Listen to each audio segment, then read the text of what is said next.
welcome to our second stream. Okay, glad that you joined in. And remember, guys, when you log into our webinars, make sure to say hello, give a thumbs up or a plus. It's always going to be welcomed because most of the time, and I mean always, we will be checking the attendance. So it's going to be crucial for us to track who was live during the webinars, who asked the questions, and the more you attend, the more focus you put on into the webinars, the more knowledge you'll gain. If it's okay, Shafiq, could you please try to change your YouTube name from the TV to your name? It's a little bit, it could be a little bit easier to address you this way because during the stream it's hard to remember names. Welcome everybody. It's nice to see you. So I'm still waiting. You can Google it. I'm unable to do it right now for you, but I can assist you in this endeavor a little bit later after the stream. Of course, you have no sound. Does everybody hear me? Is everything okay? That's the usual question I'll be asking because some of you may not hear me. So last time we started with Zara's folder and it was empty. So this time we're going to start from Andrea's folder. Most of you guys updated your inspirations, and soon we will be calling them reference images. So let's just go through them and let's make sure that we can actually create something of value out of them. Of course, we will not talk about each and every inspiration as we did last time. It was just the introduction. So the main focus today is going to be your homework. And of course, tell me guys, did you have any problems? Did you actually, you want me to turn the volume up? Am I too silent? Do I need to adjust my sound or is it just on your side? I will have to adjust it for the next webinar if it's really too quiet for you. But I cannot just do it now live, risking it's slower than the last time. Okay, so wait a sec, I'll try to go inside the properties and let's try to adjust it. Okay, as always, we will be running into some kind of unexpected, that is unexpected. Okay, so it is too low. Guys, you're quiet, so I was advising Katerina to turn the volume up. Okay, so guys, please turn your volume up a little bit, and I promise to fix this for the next webinar. Also, I'm going to try to speak a little bit more loud, a little bit louder.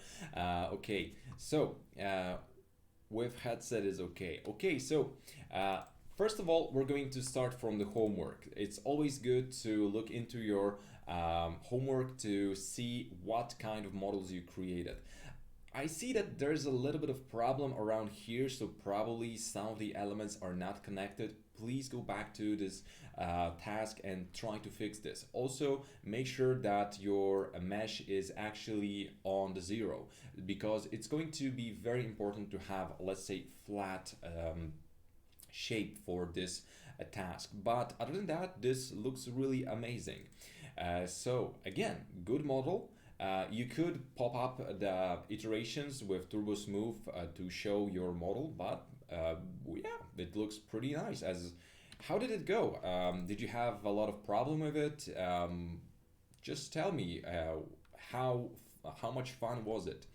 Okay, I can see that you are using quite good shading, so great job, great job. So first of all, we're just going to visit all of your folders to see who was able to do the homework and who did not.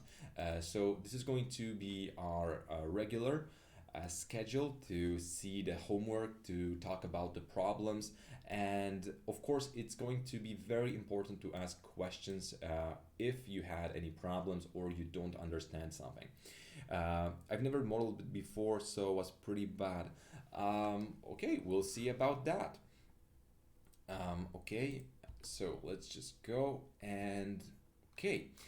You could use a little bit more curvature around here by playing around a little bit more with the control points, because you don't have to only use the those points that are closer to the middle of your object, but also those in between. So it could be the center objects that should be a little bit more curved, but in this case, I think that you so far 2 out of 2, so great job. Um, well, I'm actually quite surprised that there was no problem at all. So Francesca, nothing new. Yeah, so guys, remember that those of you that do attend our webinars have to fill in the let's start form. If you still haven't done that, please go back to the email and fill it in as soon as possible, because, well, it's not going to last forever if you don't. Also, remember to sign the contract. That's very, very crucial for us. Okay, so what do we have here? Whose folder is it? So it's Katarina's folder. Okay, I was expecting you to finish everything on time, and you did really great model. Please go to the example folder to see how we're going to add our screens, but since you are a little bit more advanced, I'm not going to push you in this case too much when uploading models, but at the same time you may want to learn something, so please try to upload as the rest of the group did. Nice wine glass, Dimitra. Sorry. Okay, what kind of problems, for those of you that started working with 3ds Max just now, how was your first real task with 3ds Max? I know that, as I said, 3ds Max is tricky, so it may be a little bit annoying to work with at first, but you'll get used to it because that's industry standard software, and it is that for a reason, mostly because it's just fast and good. So again, great model, nothing to add here. And again, I'm actually quite disappointed that I didn't have to help you out at any point. I mean, I was hoping that you guys will ask some questions, but so far everybody just did flawlessly. So yeah, great job. The model looks clean, everything looks great, so that's actually quite amazing. I couldn't do the last step because I had a problem with the PC and went down without recording. And afraid I'm not having time to make the table. I went forward, but I'll exercise again. Yeah, that's also recommended to revisit the exercises while you work on your homework. I mean, it's also going to be a little bit better to do the tasks later on when you are more advanced in 3ds Max, just to see how fast you'll do it, mostly because it's just practice. It's like drawing. You need to practice drawing to be good, and that's exactly what we're doing. We're practicing right now. So this first week is going to be a little bit like this, but soon it will be even better. So no homework here yet, but I hope that we'll get to it soon. Okay.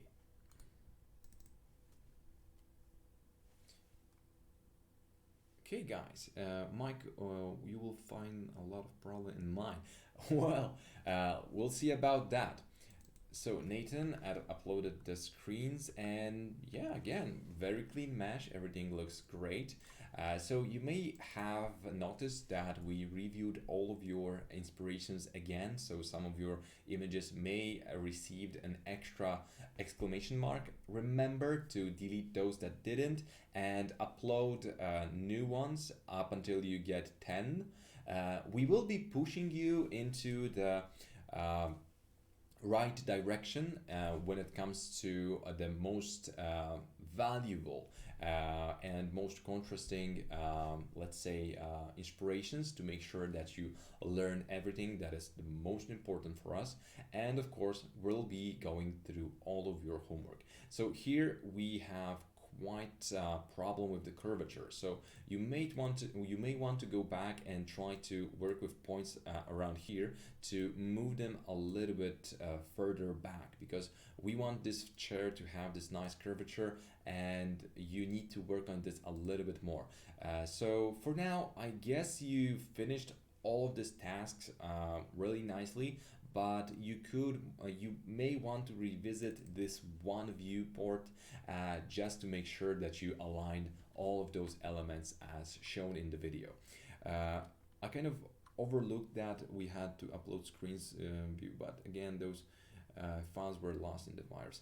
Oh, that's really bad. So don't revisit that homework because you are advanced, so you don't have to do that right now. But just from now on, try to do it like that.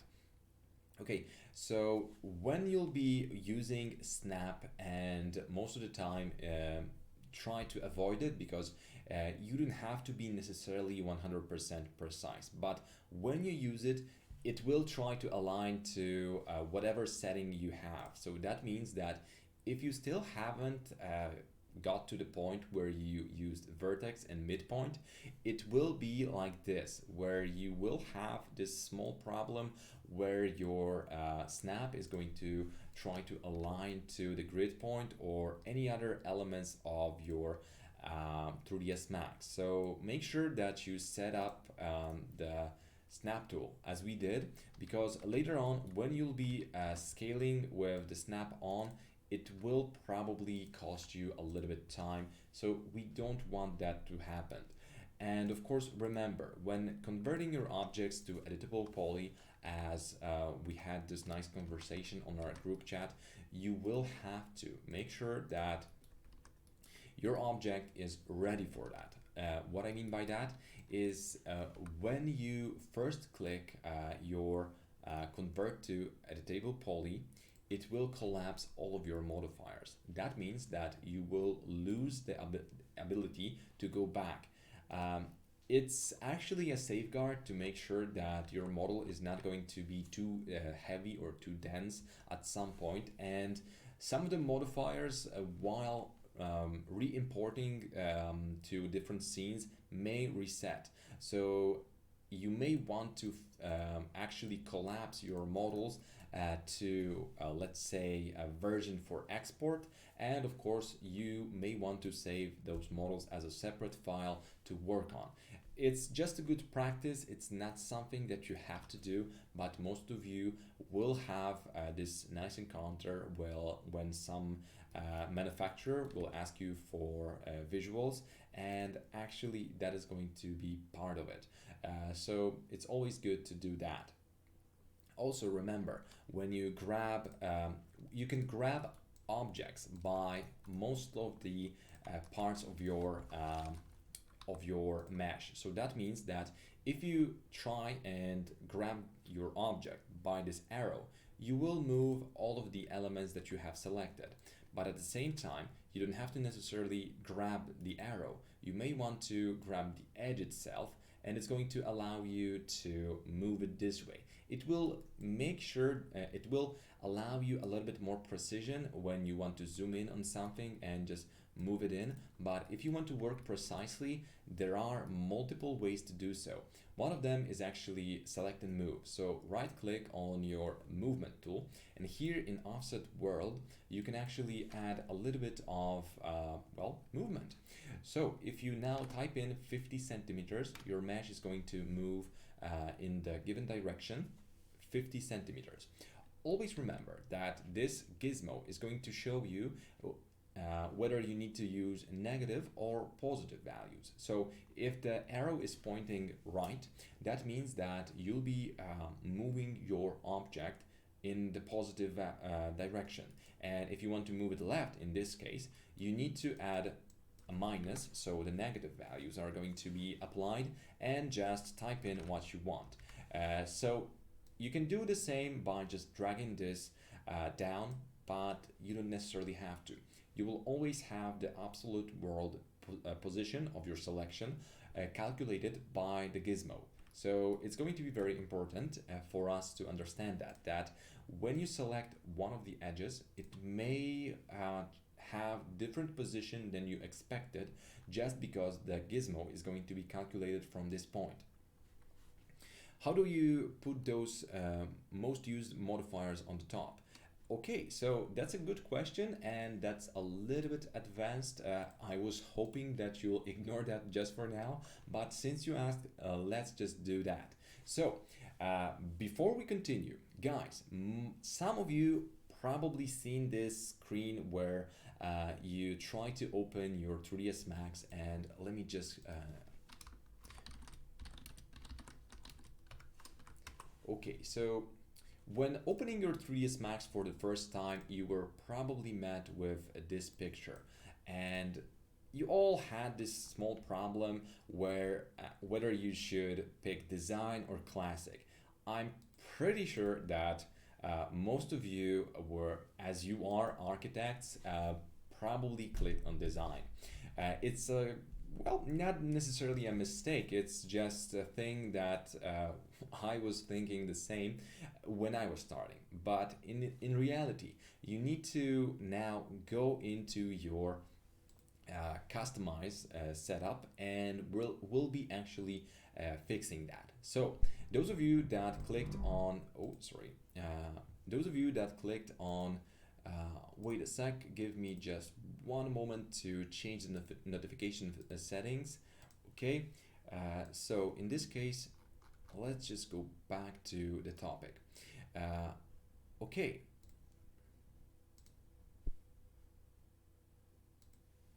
Okay, guys, again, I'll be answering this first question. So that is, actually, that's the question I asked. So when you picked the classic, you don't have to do this, but if you click the design, please go to customize, the top menu, click on custom default switcher, and here pick max. Most of you that clicked on the design will have design viz art. It's not necessarily a mistake, but it will make your 3ds Max behave a little bit differently. So it will be a little bit annoying for you guys, because some of the shortcuts are not going to work, some of the design is going to be different, and we want you to follow the most common 3ds Max setting, so you will be able to join larger teams and conduct yourself in 3ds Max in different environment. So if you still haven't done that, go to customize, switch, click on default switcher and pick max, then set it and reset your 3ds Max. On the right, you can also click on this light or dark theme. I use dark because I like to work in the night, during the night, so you can do the same.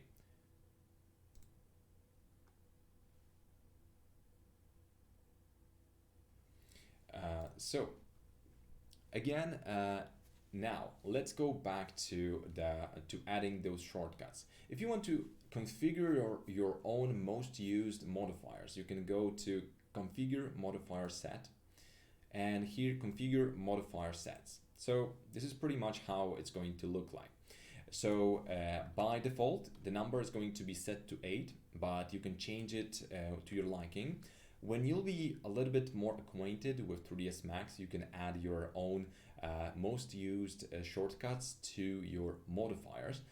So I don't advise you to do it now, but it's something to remember. Also remember that if you want to show it, you need to click on this show buttons. Before you do that, they won't be visible. So this is where you configure them, and this is how you actually display them. Okay, so now let's go back to our homework. With that out of the way, let's see how you did with the table. The proportions may be a little bit off, but it's, well, we didn't have to be precise in that task because we wanted you to understand how the tools will work for you. And again, everything looks fine. Maybe you could revisit this task just to make sure that you polish those elements here, because I can see that there's a little bit of pinching happening around here. Unfortunately, the screenshot is a little bit bad quality. So yeah, this will require a little bit of fixing. So please revisit this task, maybe start over just to see how fast you can do this for the second time. Okay, and now let's continue. All right, so again, where were we, Paola? I really love how long your full name is. So homework, guys, just to make this a little bit easier for now, please try to avoid using extra folders. At least don't do folder for inside a folder. It's going to be a little bit easier for us to work this way than just revisiting the folders, mostly because I value your time, so I don't want to go inside all of those folders and wasting all the audience time. Anyway, I cannot really tell anything else than this is a professional job. I would say that there's always some space for further improvements, but we will be talking about them later on when we will be rendering. Right now, this is a nice composition. I see that you know how to use your HDRIs, so this is going to be fun for you later on. So, Phantom chair, yes, looks really nice. Renders good. So, oh yeah. So here's the render. You may want to fix this area again because we had a little bit of pinching, but looks good. Looks good. How's the table? Again, really nice. Really looks like the reference. So congratulations, good job. It seems that we have somebody who's a little bit more advanced. In 2020 version, the smooth option configuration is different. It depends because the smoothing groups are going to work the same way as they did from the very start of 3ds Max, but over time in different versions you will gain a little bit more. They won't necessarily work in different way, they won't have a lot of different behavior, but they will have some of it. So let's just continue talking about our homework.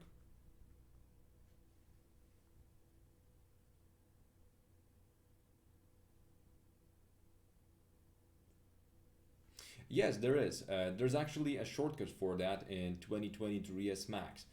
I'll show it later on, but honestly, that for me it's a little bit redundant. I would prefer using the Windows tool, so that's Windows key and just try to cut it out. So you can just pick on it and it's going to work as always. So snipping tool is always my favorite to do the screenshots because it's fast and reliable.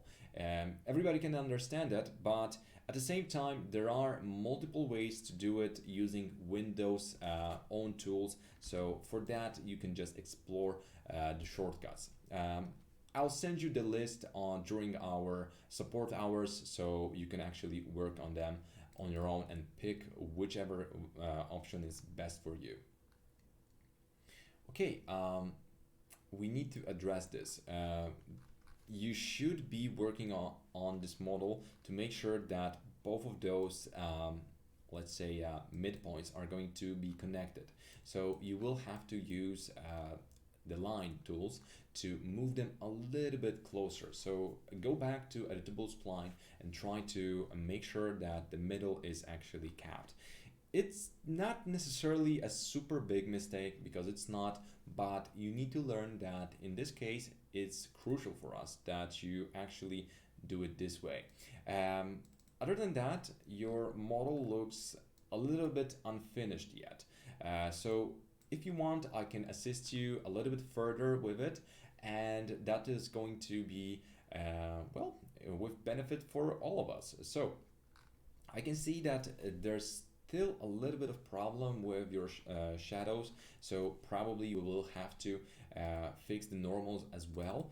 But the model itself doesn't look really bad. It's just that you need to work on it a little bit further, and we will fix that. So most importantly, you actually inverted it instead of extruding it.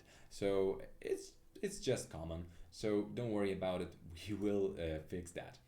So as this is actually going to be our regular schedule where we revisit your folders, please make sure that you at least put today's homework in your main folder.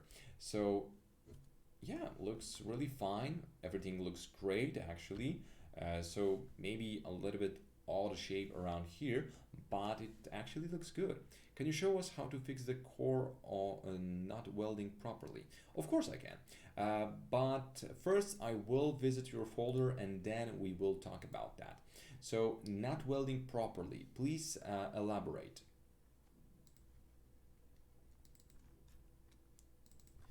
Okay. Okay, so I see that symmetry tool wasn't really working for you as intended. The table is badly modeled. I am not satisfied with the result. Thanks for the answer on Skype, but while using the symmetry modifier, I tested all the parameters available. Okay, so in this case, if that happens to you, you can quickly just fix this by going to your convert to editable poly. And let's say that we're dealing with only quarter of this model, but for the sake of the argument, we're just going to delete parts of it, and we're going to make sure that we have the symmetry modifier set correctly. So what I like to do is put my model directly in the middle. And if your symmetry is not really going to be applied in the position that you intended to, make sure that you go to the top view by pressing T and select all the vertices that are going to be on the edge of your model. So do it like this. Sometimes you will have situation like that where some of the symmetry is just not going to work properly. So for that, you may want to go to the scaling and just scale it down up until you got exactly flat surface.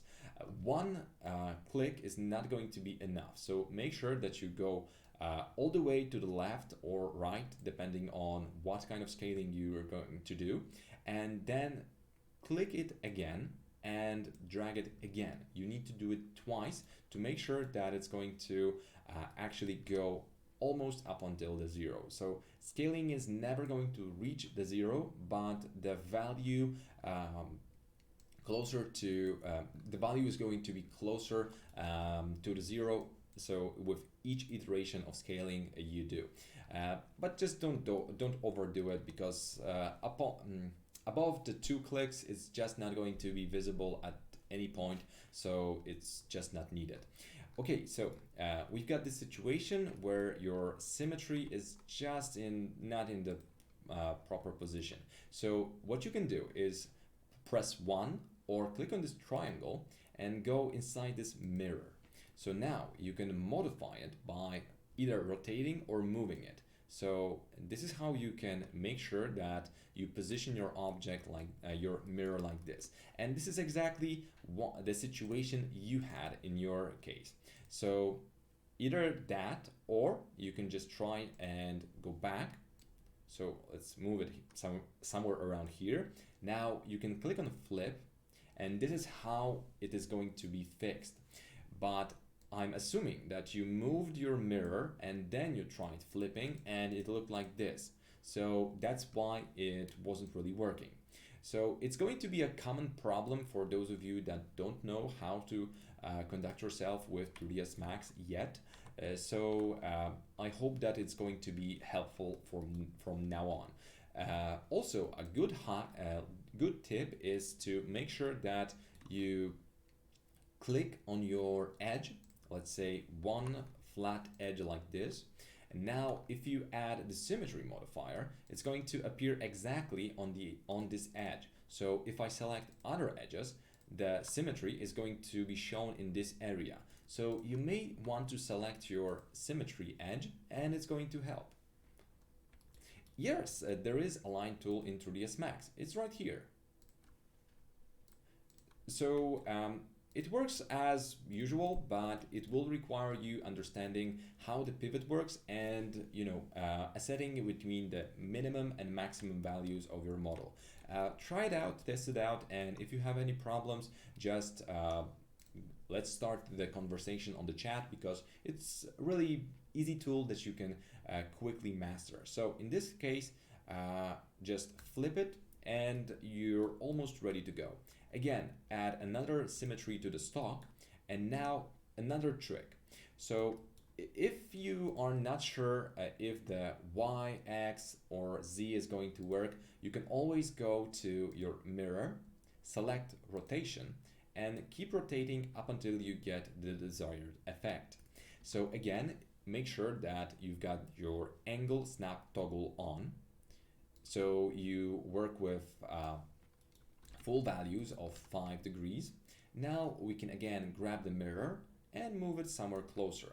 So you don't have to necessarily make sure that you've got this all connected. Okay, I misaligned my shapes, so I will have to fix this because this symmetry is actually out of touch. So again, we need to go back to this model, select these edges, and make sure that we don't select those that we don't need. And let's just scale it down again, 1 and 2 in the Y direction. So again, I'm going to make sure that the edge is selected, delete this symmetry, add it back in, flip, convert to editable poly because I know that my symmetry is now correct. Again, click on it. And we've got this situation where the loop does not continue. Why is that? Because at this point, we're dealing with triangles. So triangles are going to, most of the time, cut the edge flow. That's why modeling it in quads is so important. So again, we're adding the symmetry modifier. Now let's set it to Y, flip it, and we've got this weird teapot. So just to make it more realistic, let's delete this top, and now we've got some kind of weird mug. I guess this is going to help you out later on. Also guys, remember that deleting objects is not by going inside your object and deleting all the mesh inside it, because right now you still have this teapot but without any mesh. So it's going to still appear on your object list. So it's here, but there's nothing in it. So it's just going to be a garbage, which is going to clog your RAM, and it's going to make your scene work a little bit slower if you have thousands of them.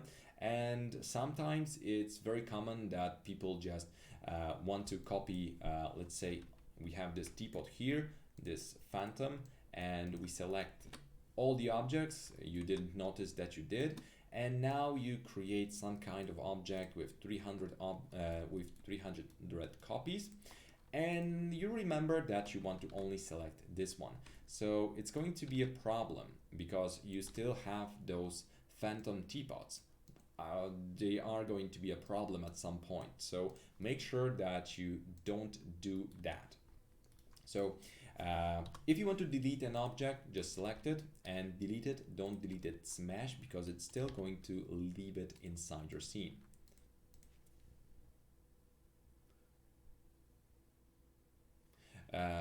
What's the difference between classic quad and smooth mesh?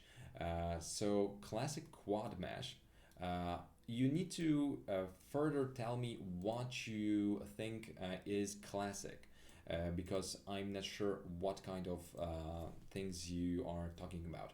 You mean the triangle mesh with a lot of extra geometry? So let's say pretty much something like this.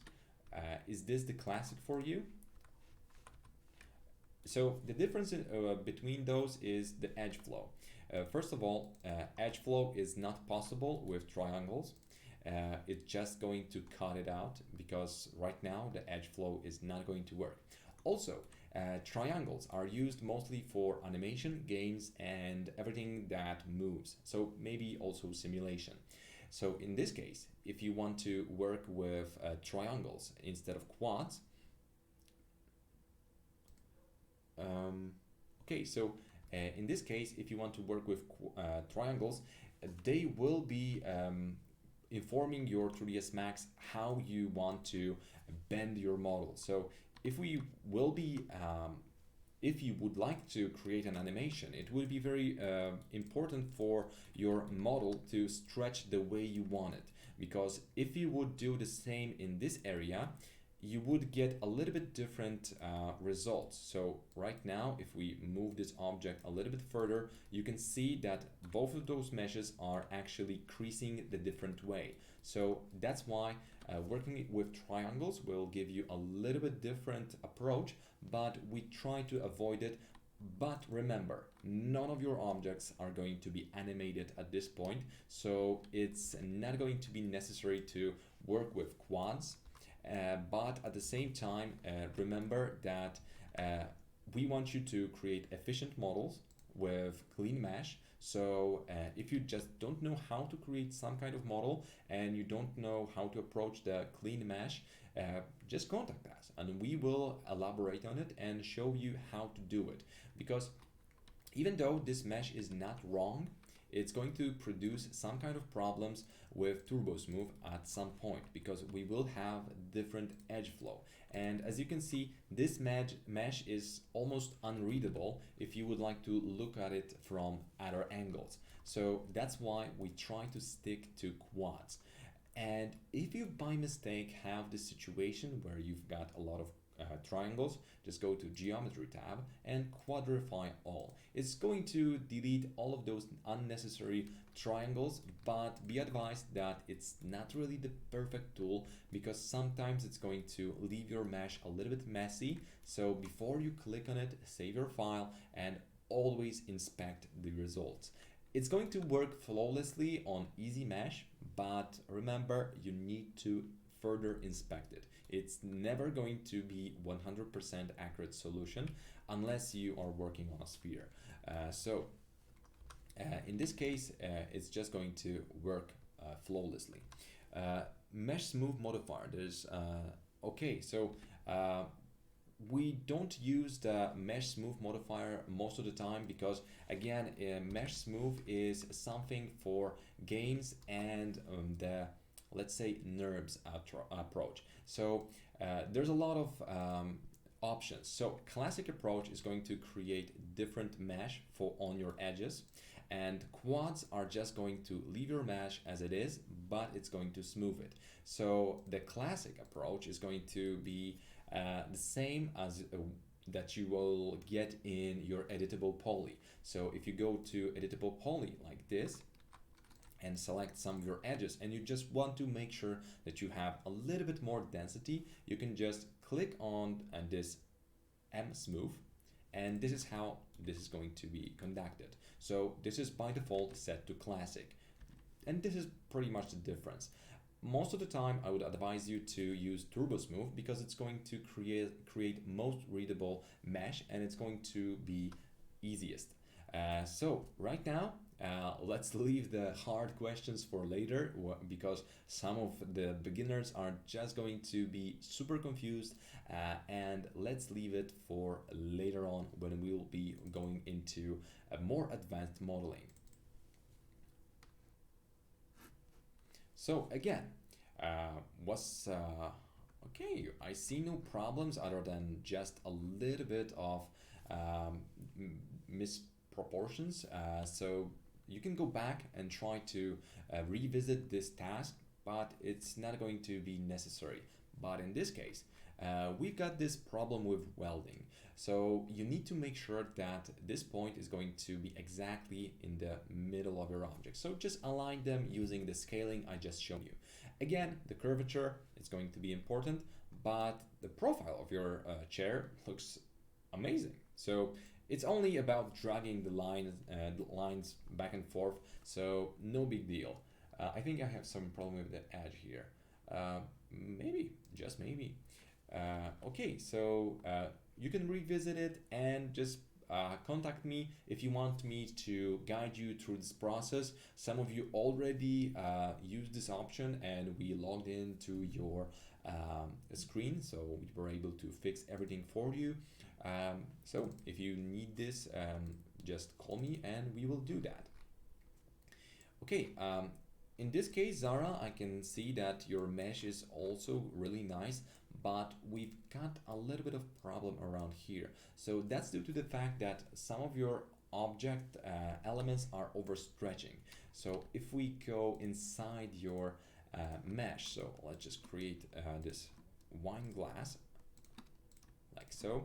I guess it looks pretty similar to this, where you've got this one edge a little bit overstretching, and when you added this modifier on top of your object, you moved, or didn't really have to move, but just put your elements, your sub-object level, the axis was just set here. So this is why you got this, well, let's say artifact. And looking inside your object, you may experience this problem where by starting from the bottom, you'll have to flip your object. So it's going to be, let's say, it's not going to be obvious why we do it this way and why we have to flip the normals, but you will understand it over time because we will further elaborate on it. So if you want to fix this, you can either go with the axis to your 0 point somewhere around here, so just select it and move it here, and remember to click on Weld Core, so it's going to be helpful. But what is also going to be important is that you remember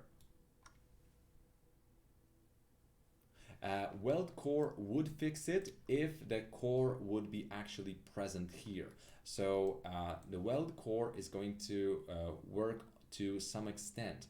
So as long as those objects are pretty much intersecting, this is going to fix it, but it requires precision. So in this case, it's best to make sure that you go back into the line and just try to snap it back, or you can make sure that you copy this X position as I'm doing it right now, paste it in, and now both of those objects are aligned. So it will require a little bit more fixing again. So let's just align this, and in this case the latch is still at the same point. So we may want to revisit this modifier and add it once more. So let's just do that. One of you asked me what's the difference between mid, center, and max. So it's pretty obvious. In this case, it's just going to move this axis. So the sub-object level is axis, and let's just take a look at it. So the center looks like this. So it's going to pretty much grab the center of this object, and again the maximum, minimum. So that's the difference. But when working with different axes, well, the well, it may appear like it's actually a little bit random, but it's actually not. Uh, all of the time it's going to follow the same rules, but it's always going to try to work with your object's pivot. So the safe way to use it is going to be always drawing from the top, using the Y and trying to align it. Before you start experimenting with the pivot, you still need to be a little bit more acquainted with 3ds Max. So for now, try to follow our rules, because it's just going to make your work a little bit more efficient. So again, now we've got the core welded quite correctly. So here we can increase the segment amount and everything looks fine now. Remember that always you may want to smooth out your object, but it's not going to be necessary all the time. So let's just move on.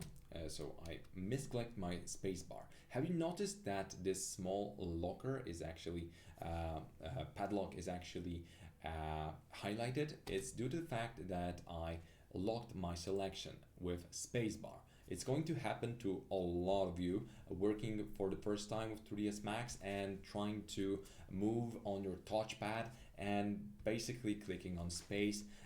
So make sure that you remember that spacebar is always going to lock your objects. So in this case, I didn't get the part where you went somewhere and click in the order transition. Okay, Katrina, I'm going to show you that again. So convert to edit table poly, convert, connect, and let's just go for geometry, quadrify all. So it's here in the ribbon. So this is it. Show ribbon is pretty much the button you need to click if you don't have this menu here. And it's very handy because it has a lot of nice tools that we will be exploring later in our more advanced levels of modeling. So as for this model, everything looks fine, but you need to fix the core just a little bit, Zara. So that's that. And let's see your other model.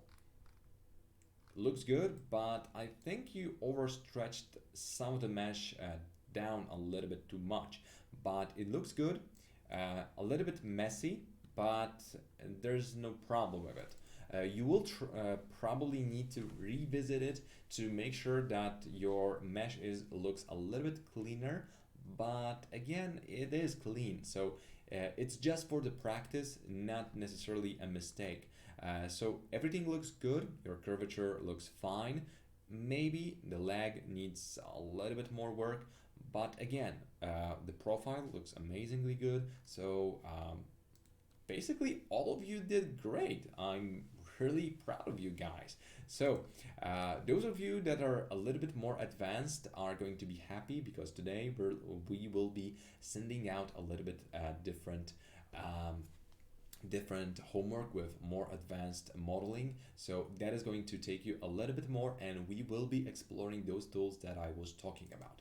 So now let's review your inspirations. Why did we pick this one and not the others? Mostly because it has a lot of values.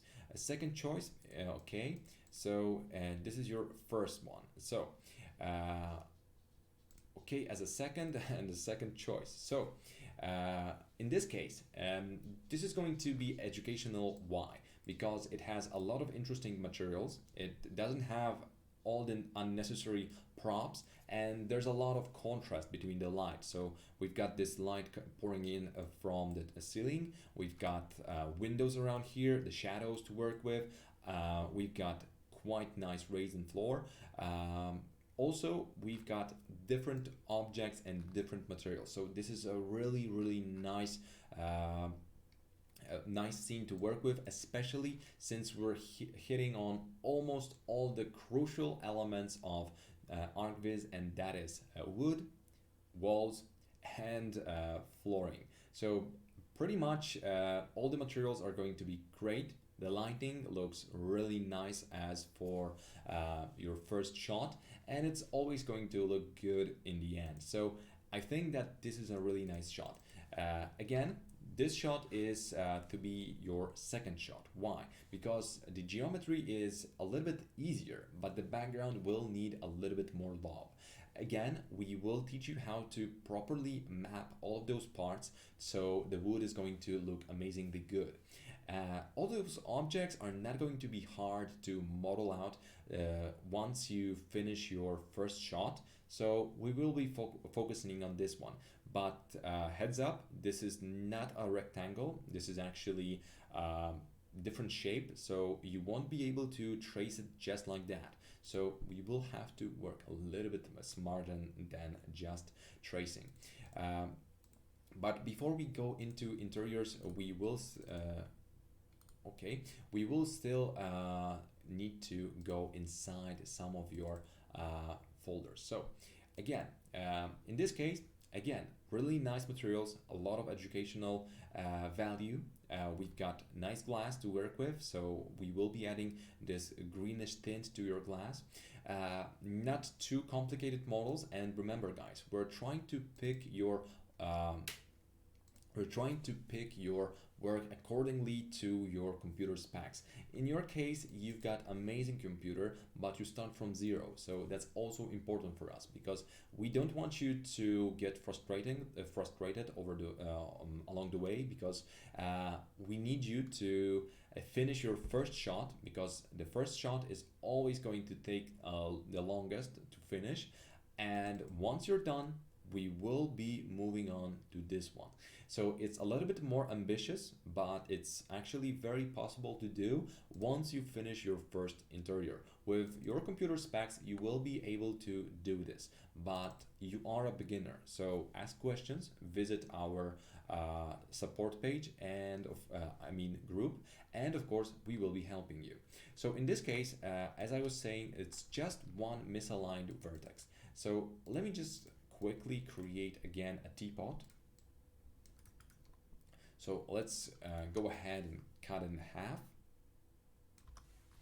And let me just move this somewhere around here. So again, if we go for symmetry, it's just going to be like this. You pretty much have the same situation as I do right now.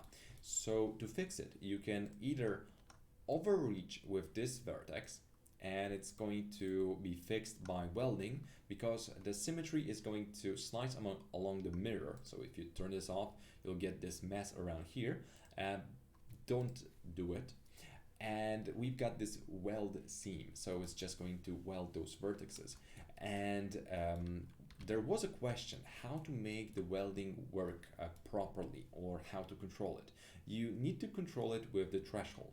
So again, if you move this a little bit further and we start increasing this threshold, you will see that at some point those vertices are going to connect. And it's going to be good practice to try it out, but remember, at some point, if you try to align vertices that are too far away and add this threshold a little bit too much of it, when you add a little bit too much of this threshold, this is how your results will end up.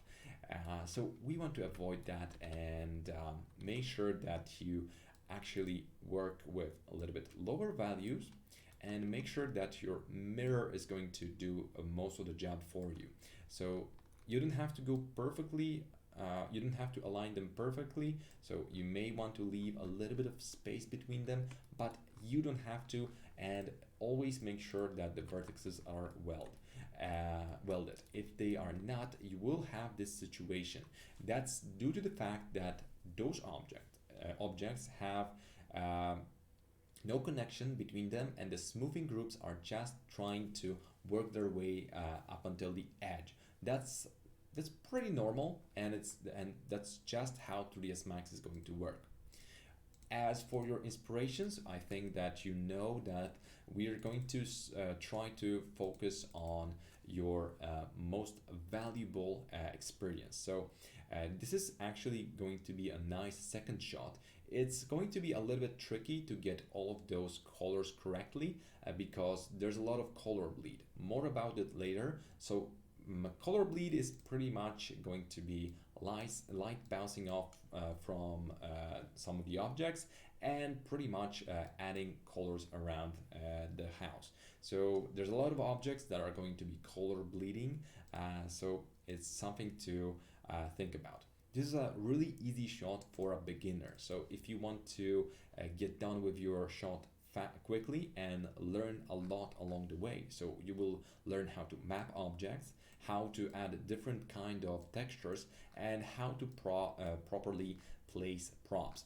Of course, we will be going through metal material and how to map your interior. So this is a really quick shot to finish, but I would suggest you to start from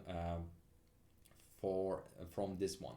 Maybe you may want to crop it just a little bit, not necessarily have to be like this, but this is a really nice shot because again, there's a lot of different materials to work with and really nice lighting. So you may want to start from one of those shots.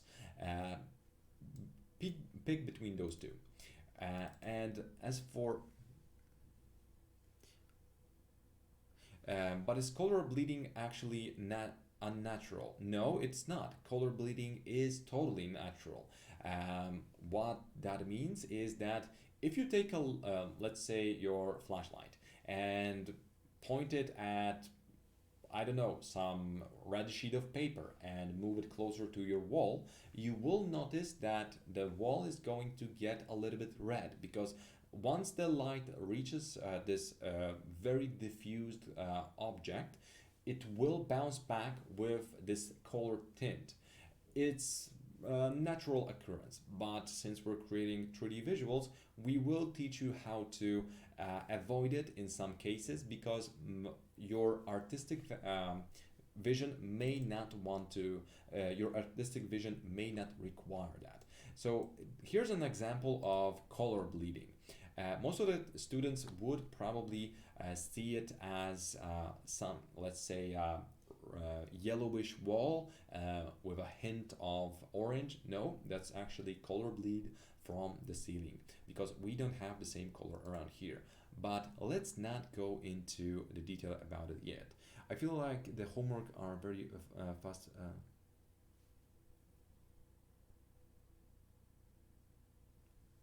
Yes, and the homeworks are going to be very fast paced, and we will be sending them out after each webinar. That's very important for us to make sure that you work hard on those shots. So again, a lot of interesting materials, good lighting, and this is a good second shot. This could be your third shot because this is a very complicated situation and it will require a lot of extra modeling tools. So we will be teaching you that.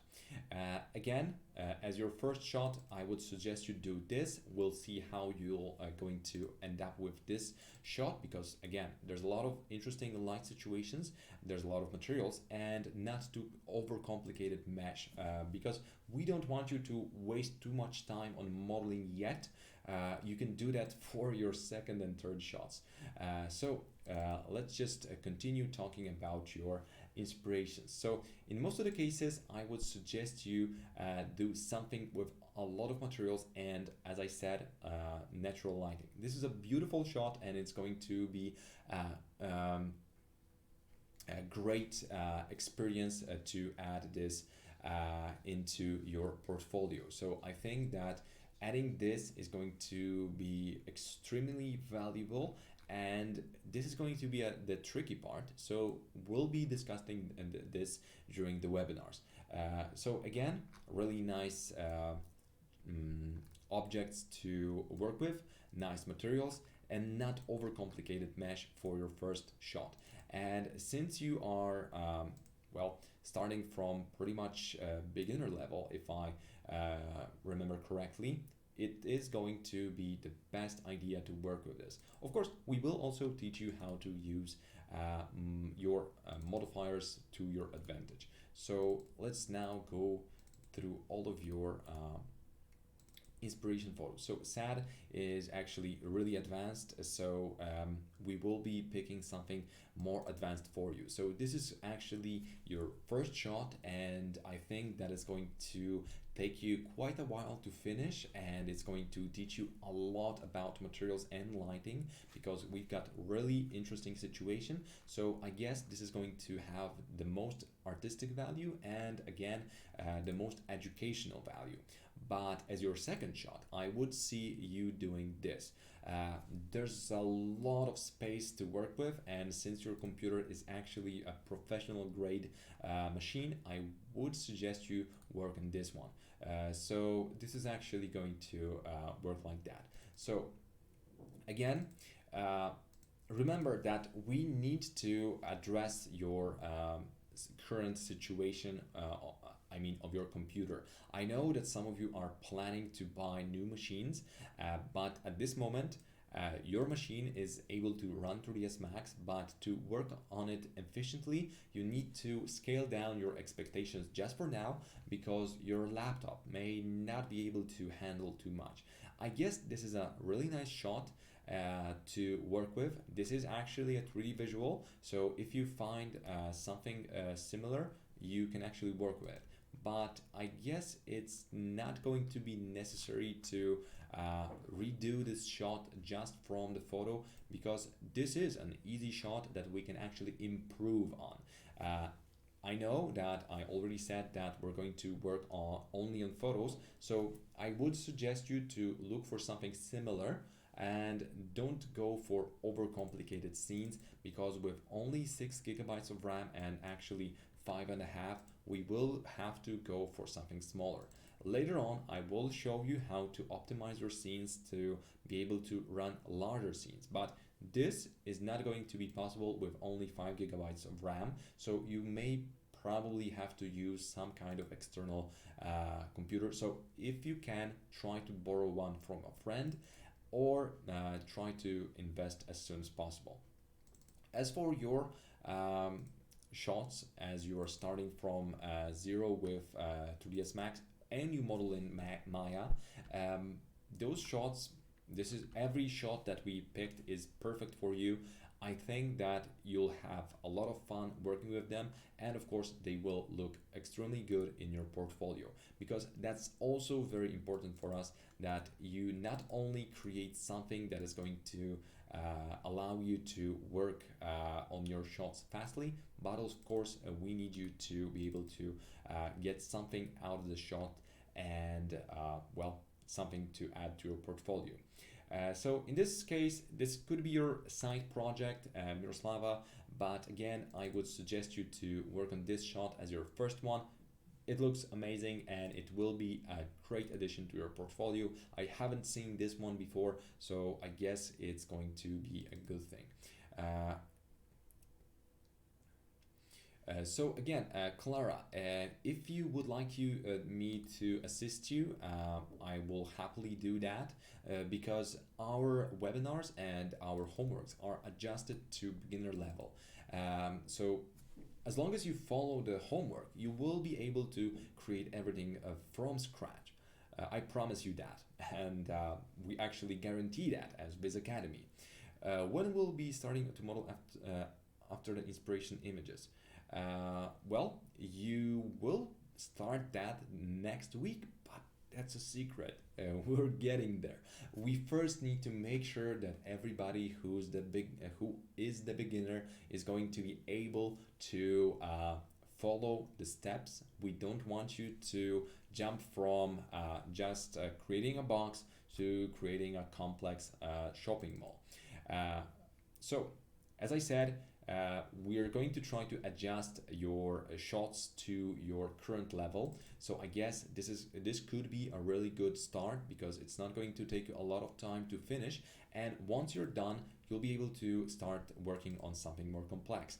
And I guess this could be the best shot for you, because there's a lot of materials to work with, quite nice geometry to create, and it's going to teach you a lot about the distance, and more about it later on. But the key element is to not over stress about the details like this, because I know people that would go inside this model and try to create it physically correct up until one screw, wasting a lot of time. And we're going to teach you how to avoid wasting your time on something that is not going to be even less than 1% of your image. So thank you for adding new inspirations. We will be looking through them later on, and I will contact you about them to make sure that all of them are best for you. So again, we will be picking something together, because if you want to work on one of the shots that we picked for you, and you may want to change the style, we're open to do so, but remember, we're trying to focus on everything that is going to have the most educational value. Like this shot, it's going to be very nice to talk about. There's a lot of experimenting to do with materials, so yes, this is your shot. And you are already a little bit advanced, so it's best to work on that.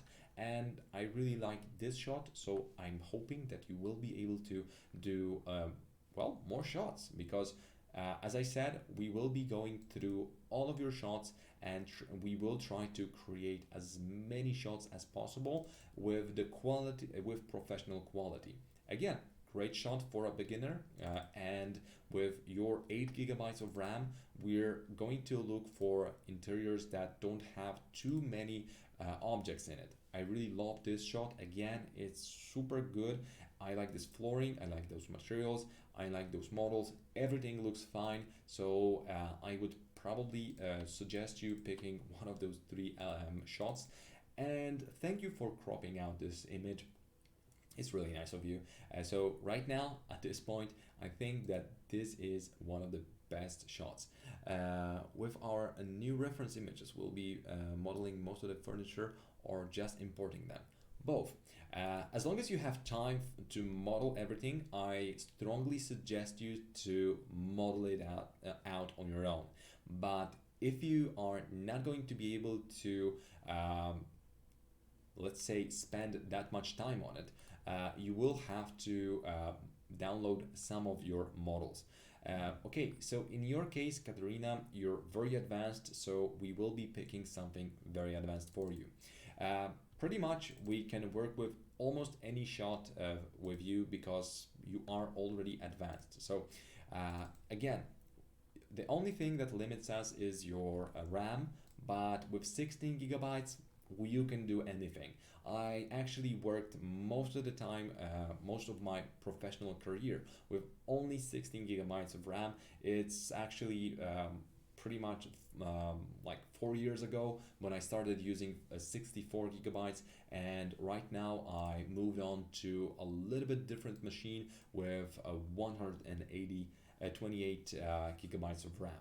So I see that you added a lot of interesting inspirations, so we will be reviewing them later on, but I would suggest you to start big, because you are advanced. And bedroom like this may seem a little bit easy, but it's actually very complicated, and I would say that this looks good. This is a really nice starting point with us, so let's do that. Again,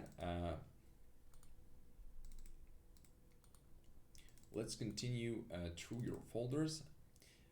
Another very advanced user. So in this case, I would suggest you to start with this one, or your shot here.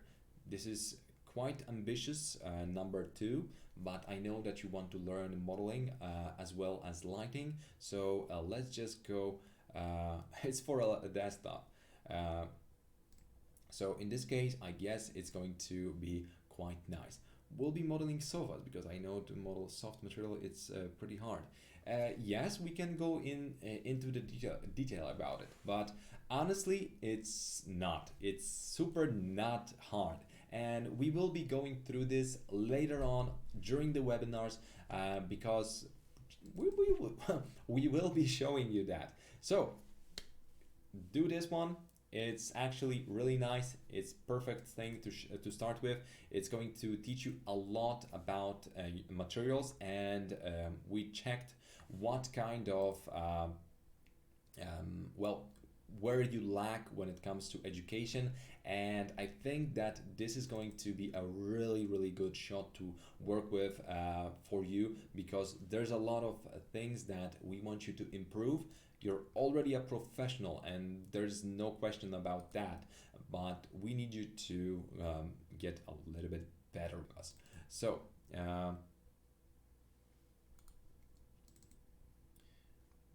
again, Clara, in this case, I know that you would really love to create this one, and I guess it is possible to do so with 16 gigabytes. The sky is the limit, so I guess we can focus on this shot.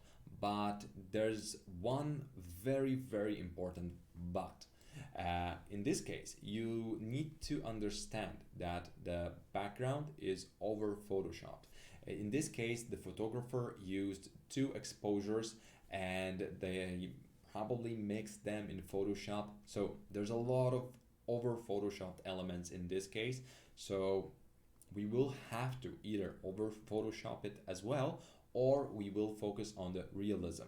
So it's all up to you, but it's a really nice shot and I would suggest you to work on it as your first shot.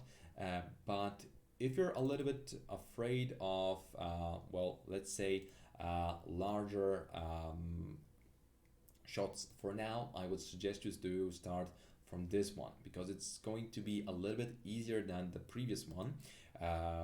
But it's all up to you. We can discuss this during the support hours and we will be able to do it together.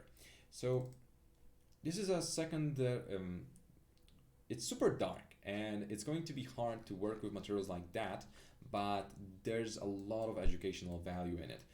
So again, it's your second shot, and for your first shot, everything that you added now looks super good, but again, we need to make sure that you are going to focus on education. So materials first and the mesh second. So I guess this could be your first shot because it just looks so nice. There's a lot of materials to work with, there's a lot of mesh to work with, and we pretty much nail each point we need you to work with. So there's materials of glass, metals, sofa, fabrics, and plastic. Everything checks in. So I guess this is amazing. So again, I was supposed to show you parametric modeling, so I'm going to do that on the second on our next webinar. About the RAM, the technical question: is it better to get or not SEC RAM? I'm going to go in detail about it later on our support, because this is a really broad topic, but I would say that SEC is going to be better, but all depends on your processor and how good it's going to communicate with your RAM. It all depends on the technology, honestly. So you're going to get another portion of modeling tutorials. So this time you're going to go a little bit more advanced. This is going to be harder and it's going to take you a little bit more time. So again, we will be going inside this teapot sink, this hood, and we got something extra. So that's going to be faucet later on. But right now we've got those two models to work with. So you're going to find the elements for that inside of this folder. So remember, the reference images are also added here. Last time you had a little bit of problem finding them, and as you can see, there's a lot of videos to watch. So just visit them and you can actually make sure that we're going to get there. So you already got this folder, you've got the videos. I guess I'll have to revisit it and clean it up just a little bit. So this pretty much concludes our second webinar. As I said, we will be checking the presence, so make sure that always, if you are only listening, just give us a plus. You don't have to ask questions if you don't want to, but we need you to tell us about your presence just to make sure that you are online, because it's very important for us that you attend the list. Those of you that still haven't finished filling out the let's start form, please do it now. This is the last call. We need you to do it because without it, you won't be able to finish our course, because there's a lot of information that we just need you to give us in that form, like your 3D Sky account or your Skype. So that's super important. And remember, contracts. Do we need to delete all the homeworks as we go along? No, just keep them in your folder, but remember to keep the proper naming. So homework 1 and just add something else. So we will be able to actually go through this fast, and we won't have any pictures bouncing around. So that's going to be very, very important. Again, do you maybe have okay, so how does the chamfer min-max angle work again? I didn't really understand. Okay, that's something to talk about again. So let's just add it in, add the chamfer modifier. So it's going to be that. And in this case, in 2020, the chamfer is going to look a little bit different. They added this uniform instead of quad 3. So most of the time I work with quad chamfer. It's going to be the best. The amount of chamfer is going to pretty much be the amount of distance your chamfer is going to add between the edges. And again, segments and tension is going to also play a role. So I guess the angle is going to be that. So the tension is this. So there's also the bias. Bias is going to be, well, important in most of the cases when working with weighing your creases, but more about it later. So the minimum angle is pretty much like this.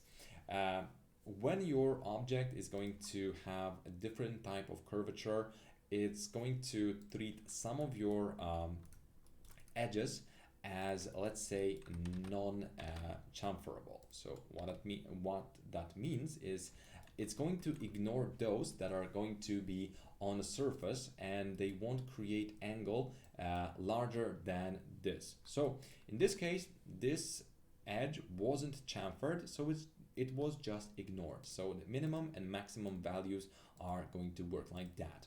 So pretty much follow this, and it's going to give you a lot of control over your chamfering. So more about it later in the videos you're receiving. So will you show me about the AutoCAD file?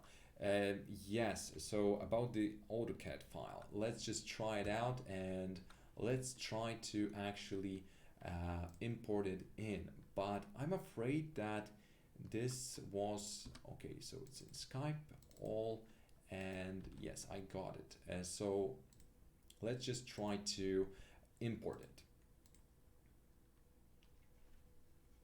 So yeah, and we're just waiting for this to import. And again,